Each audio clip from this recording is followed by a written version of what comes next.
CMRL Exalogic സാമ്പത്തിക ഇടപാടുകളെക്കുറിച്ചുള്ള അന്വേഷണത്തിന്റെ ഭാഗമായി വീണ വിജയന്റെ ബാങ്ക് ലോക്കർ പരിശോധിക്കാനൊരുങ്ങി എൻഫോഴ്സ്മെന്റ് ഡയറക്ടറേറ്റ്.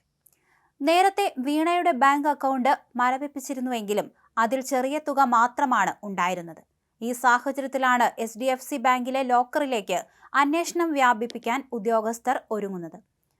പണമിടപാടുമായി ബന്ധപ്പെട്ട കൂടുതൽ രേഖകളും വിവരങ്ങളും കണ്ടെത്തുകയാണ് ഈ നീക്കത്തിന്റെ പ്രധാന ലക്ഷ്യം. അതേസമയം CMRL എക്സാലോജിക് മാസപ്പടി കേസുമായി ബന്ധപ്പെട്ട് മുൻ മുഖ്യമന്ത്രിയും നിലവിലെ പ്രതിപക്ഷ നേതാവുമായ പിണറായി വിജയന്റെ മകൾ വീണ വിജയനെ ചോദ്യം ചെയ്യാൻ ED ഒരുങ്ങുന്നു. കഴിഞ്ഞ ദിവസം തിരുവനന്തപുരത്തും കൊച്ചിയിലുമായി നടത്തിയ മിന്നൽ റെയ്ഡുകളിൽ വീണയെ വിളിച്ചുവരുത്തി ചോദ്യം ചെയ്യുന്നതിന് ആവശ്യമായ ശക്തമായ തെളിവുകൾ ലഭിച്ചെന്നാണ് എൻഫോഴ്സ്മെന്റ് ഡയറക്ടറേറ്റ് പുറത്തുവിടുന്ന വിവരങ്ങൾ. റെയ്ഡിൽ നിന്ന് കണ്ടെടുത്ത വിവരങ്ങളുടെ വിശദാംശങ്ങൾ കൊച്ചി യൂണിറ്റ് ഉടൻ തന്നെ ഡൽഹിയിലെ കേന്ദ്ര ഓഫീസിനെ അറിയിക്കും. കേന്ദ്ര നേതൃത്വത്തിന്റെ അന്തിമ അനുമതിയും നിയമോപദേശവും ലഭിച്ചാലുടൻ വീണയ്ക്ക് ഹാജരാകാൻ ആവശ്യപ്പെട്ട് സമൻസ് നൽകാനാണ് നീക്കം. കേസിൽ ഏറ്റവും നിർണായകമാവുക റെയ്ഡിൽ പിടിച്ചെടുത്ത ഡിജിറ്റൽ ഉപകരണങ്ങളിലെ വിവരങ്ങളായിരിക്കും.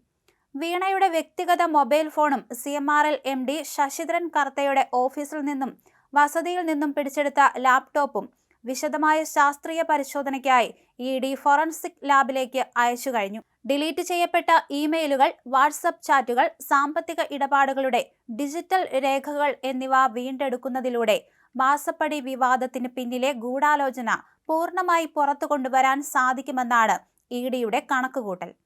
കള്ളപ്പണ നിരോധന നിയമപ്രകാരം ശക്തമായ തെളിവുകളോടെ മുന്നോട്ട് കേസ് കൊണ്ടുപോകാനാണ് കേന്ദ്ര ഏജൻസിയുടെ ശ്രമം.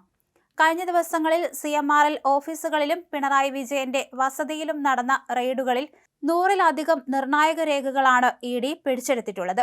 കമ്പനിയുടെ കഴിഞ്ഞ 5 വർഷത്തെ സാമ്പത്തിക ഇടപാട് വിവരങ്ങൾ, എക്സാലോജിക്കിന് പണം നൽകിയതിന്റെ ബാങ്ക് വൗച്ചറുകൾ, ആദായ നികുതി വകുപ്പ് കണ്ടെത്തിയ രേഖകളുടെ പകർപ്പുകൾ എന്നിവ ഇതിൽ ഉൾപ്പെടുന്നു.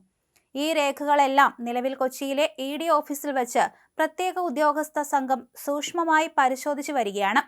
2 ദിവസത്തിനകം ഈ പരിശോധനകൾ പൂർത്തിയാക്കി വീണയ്ക്ക് പുറമെ കരിമണൽ കമ്പനിയിലെ മറ്റു ഉന്നത ജീവനക്കാർക്കും ഒരേ സമയം സമൻസ് അയക്കും.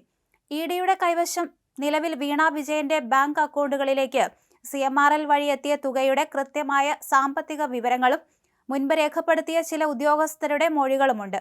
ഈ മൊഴികളും പുതിയതായി പിടിച്ചെടുത്ത രേഖകളും തമ്മിൽ ഒത്തുനോക്കുന്ന പ്രവർത്തനങ്ങളാണ് ഇപ്പോൾ പുരോഗമിക്കുന്നത്.